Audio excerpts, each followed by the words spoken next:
Bonjour, Simon Béard, votre stratège de marché principal d'RGO Canada. Donc, on commence aujourd'hui le 30. On est le 30 août. Statistique Canada, hier, nous donnait un peu les informations sur les productions au Québec et Ontario, sur les productions canadiennes, mais moi, les cibler un petit peu plus. Québec, Ontario, rendement dans le maïs, 158 boisseaux à l'ox. Écoute, là, avant de me tirer des roches, je vais juste prendre les chiffres de Statistique Canada qui nous ont été donnés hier. OK? Bon, c'est pas moi qui le dis. Il va y avoir la tournée des grandes cultures avec Jean-Philippe. Ça va être super cool. Il va vous donner plus de détails. Je vous donne celle de Statistique Canada. Point. Voilà. Donc, c'est une pas si pire année dans les moyennes. 158 boisseaux à l'heure, ça fait à peu près 10 tonnes à l'hectare. C'est pas un record, c'est pas un des piochons, c'est dans les moyennes, un peu pas pire. Bon, voilà, enfin. Ça nous donnerait 3,6 millions de tonnes ici au Québec. Dans le soya, 44,4. C'est peut-être un rendement un petit peu moins bon dans le soya. Mais en termes de production, 1,1 million. On commence à être habitué, hein, rendement par rendement. On est rendu pas mal à 1,1, 1,2. Assez stédé, bobé. Pour les productions de soya au Québec. Dans l'Ontario, par exemple, là, ça va être quand même pas pire. Si ça se matérialise, évidemment, parce qu'on entend tout le temps que c'est pas bon, c'est pas bon, c'est pas autant que ça. Mais si ça se matérialise, le rendement en Ontario est très bon. Avec des bonnes superficies, ça fait une production record 9,8 millions de tonnes d'Ontario dans le blé d'Inde. Ça vous arriver? C'est-tu vrai, c'est-tu pas vrai?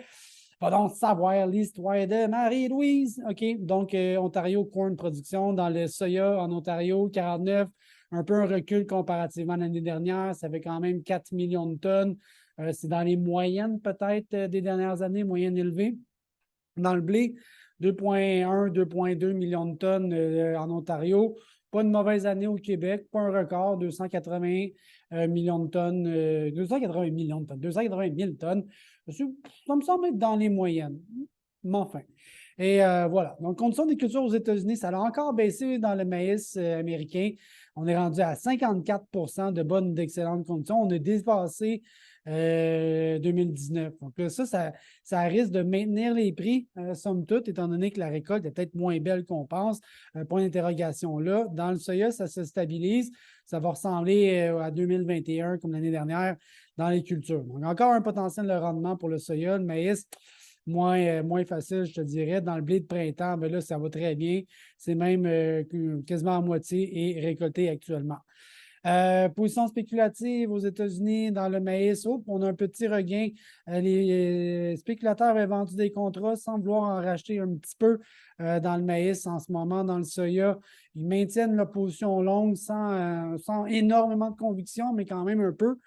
Dans le tourteau, beaucoup de spéculateurs sont acheteurs de tourteau. Dans le blé, phénoménalement, on a quasiment un record de positions qui mis sur des baisses de prix dans le blé.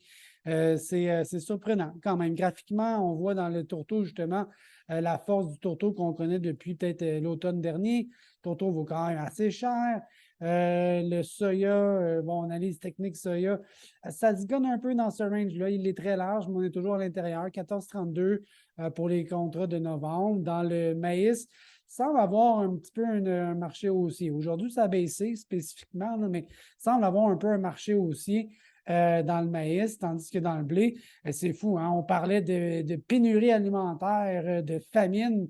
Puis le blé valait 13 piastres le boisseau. Aujourd'hui, on a de la misère à passer le 20, à passer le 8 piastres et 20. Et puis, tout le monde mise sur une baisse. C'est comme ça. Des fois, il ne faut pas toujours chercher. On est revenu vraiment au niveau avant la guerre pour le blé. Alors voilà pour aujourd'hui. Je vous dis bonne fin de journée. Bye bye!